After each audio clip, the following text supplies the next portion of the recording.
Bismillahirrahmanirrahim. Saya berkata, "Na'am, iya, saya dengar Nabi berbicara tentang telaga beliau. La marratan wala thintaini wala salatan wala arba'an wala khamsan." Saya mendengar Nabi berbicara tentang telaga Nabi bukan cuma sekali, bukan cuma 2 kali, bukan cuma 3 kali, bukan cuma 4 kali, bukan cuma 5 kali. Artinya Nabi sering mengulang-ulang tentang masalah telaga dalam hadis-hadisnya. Karena Nabi sering mengulang-ulang ini, makanya yang meriwayatkan banyak, sampai 50 sahabat. Kemudian kata Abu Barzah Al-Aslami, "Faman kadzdzaba bihi falasaqahu Allahu minhu." Barang siapa yang mendustakan telaga Nabi, semoga dia tidak bisa minum dari telaga Nabi sallallahu alaihi wasallam. Tsumma kharaja mughdaban, kemudian dia keluar dalam kondisi marah kepada Ibnu Ziyad. Oleh karenanya kita dapati sebagian orang-orang mengingkari adanya telaga. Sebagian mereka karena kebodohan mengatakan bahwasanya hadis-hadis tentang telaga Nabi adalah hadis-hadis ahad, padahal hadisnya mutawatir.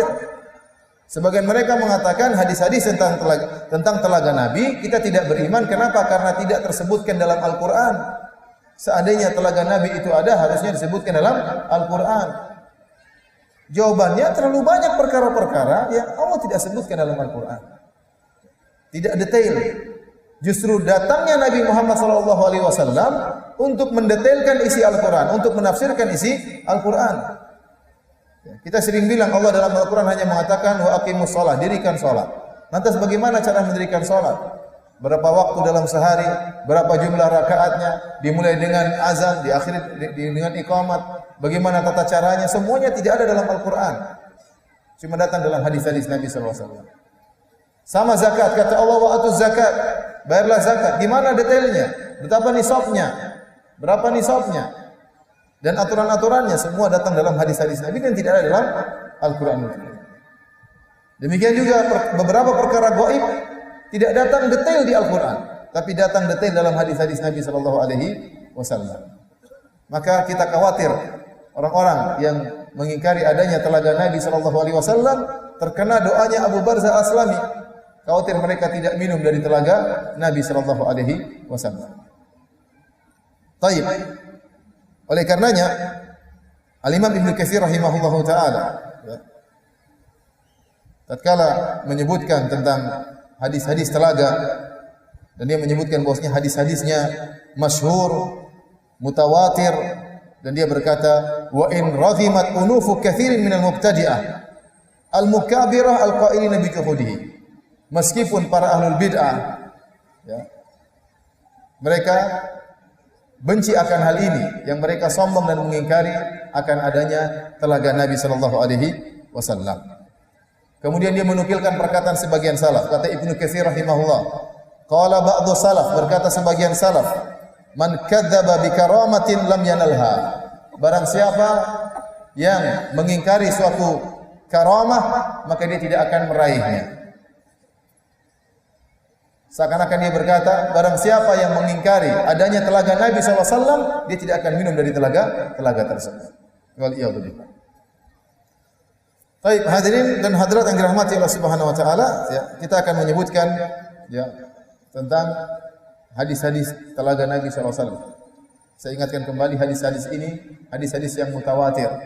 Sampai-sampai dahulu ya, para wanita-wanita yang tua sering berdoa agar mereka minum dari telaga Nabi sallallahu alaihi wasallam. Dalam satu hadis tatkala Anas radhiyallahu taala anhu, sahabat Anas bin Malik radhiyallahu taala anhu, menemui ada sekelompok orang, mereka berbicara tentang telaga. Mereka berdebat tentang telaga. Maka mereka bertanya kepada Anas, "Ma taqulu fil haud?" Wahai Anas, bagaimana pendapatmu tentang telaga Nabi sallallahu alaihi wasallam? Apa jawaban Anas bin Malik radhiyallahu taala anhu? "Wa laqad adraktu ajaizal Madinah ma yusallina salatan illa sa'alna Allah taala an yuridahunna haudha Muhammadin sallallahu alaihi wasallam." Kata Anas, sungguh aku telah mendapati nenek-nenek tua di kota Madinah, tidaklah mereka salat kecuali dalam salat tersebut mereka minta agar Allah memberikan mereka kesempatan untuk datang ke telaga Nabi dan agar bisa minum dari telaga Nabi sallallahu alaihi wasallam. Ini dalil bahwasanya masalah telaga Nabi adalah perkara yang tersebar di kota Madinah tatkala itu. Sampai ibu-ibu tua yang mungkin tidak sempat belajar, tidak sempat nuntut ilmu, mereka pun dalam salat-salat mereka minta agar Allah Subhanahu wa taala memudahkan mereka bisa sampai ke telaga Nabi dan minum dari telaga Nabi sallallahu alaihi wasallam. Kemudian datang sebagian orang sekarang mengingkari telaga Nabi sallallahu alaihi wasallam, tidak meyakini, mentakwilnya dengan takwilan yang tidak benar. Karena pengingkaran terhadap perkara-perkara iman tentang hari kiamat bisa dua modelnya. Model pertama mengingkari bahwasanya tidak ada. Itu semua tidak benar. Contoh sebagian orang mengingkari tentang hadis-hadis turunnya Nabi Isa alaihissalam di akhir zaman. Mereka bilang tidak ada hadisnya, hadisnya ahad, padahal hadisnya mutawatir. Contoh, ini pengingkaran dengan benar-benar pengingkaran. Tidak ada namanya Ajuj dan Ma'juj, tidak benar. Ada model kedua pengingkaran dalam bentuk pentakwilan. Dia mengatakan benar lafalnya tapi maksudnya bukan demikian. Maksudnya bukan demikian.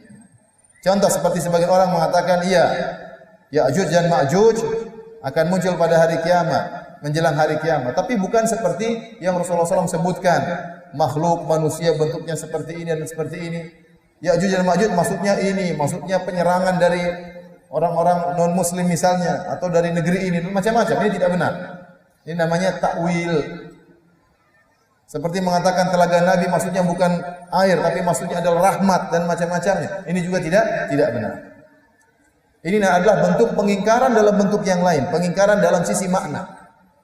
Harusnya kita beriman secara zahir hadis, benar-benar telaga Nabi sallallahu alaihi wasallam ada airnya, bisa diminum, ya sebagaimana akan kita jelaskan dalam hadis-hadis yang sangat banyak tentang telaga Nabi sallallahu alaihi wasallam. Baik. Kita akan sebutkan hadis-hadis tentang telaga Nabi sallallahu alaihi wasallam. Di antaranya dari hadis Uqbah bin Amir radhiyallahu ta'ala anhu, anna Rasulullah sallallahu kharaja yawman fa shalla ala ahadin salata ala ahli Uhudin salatu ala al-mayyit. Suatu Rasulullah sallallahu keluar kemudian dia salat mayit, salat kepada ahli Uhud sebagaimana salat beliau terhadap mayat. Kemudian beliau pergi ke mimbar, kemudian beliau berkata dalam satu hadis, intinya beliau berkata, ana faratukum, ana faratun lakum, sungguhnya aku akan menunggu ya bagi kalian.